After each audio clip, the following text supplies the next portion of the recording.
Magandang hapon po mga ka-idol. Si Katabak Farmer po. At gagawa ako ng kulungan pa ng manok. Ayan. Ng ating manok.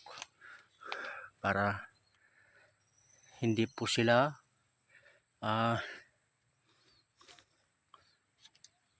naggigit-gitan sa loob ng kulungan. Maganda po mga idol, kanya-kanyang kulungan itong ating mga manok. Para hindi sila nag-aaway-away.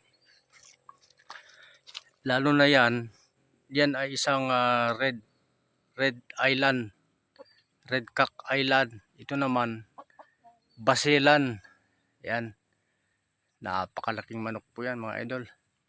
At yun naman isa, Texas. At meron pang isa na ginagawa natin ng kulungan. Yun yung problema natin na mailagay dito sa ating ginagawa ngayong hapon. Yan, ito na po ang ating ginawa. Kulang pa ng dalawang side at saka sa ibabaw. Sa ibabaw mga idol, pwede namang trapal na lang ang ating ilalagay. Yan. Yan mga idol. Umpisahan ko na ang paglalagay ng ating mga dingding. Para sa gayon, dito na matutulog mamaya ang ating manok. Yan. Napakaluwang itong kanyang kulungan mga idol. Saka sinadya kong may mga damo para meron po siyang matatapakan at makakain-kain yung mga damo na yan.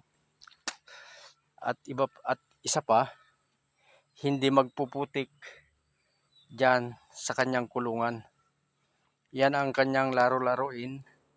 At dyan sa maghiga-higa, mahilig kasing magkalkal yung mga manok mga idol, kasi may mga anay yan.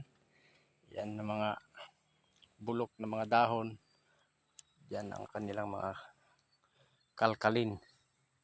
Okay. Tuloy natin ang ating paggagawa mga idol. Pakita ko sa inyo pagka natapos na ang ating project na kulungan ng ating manok.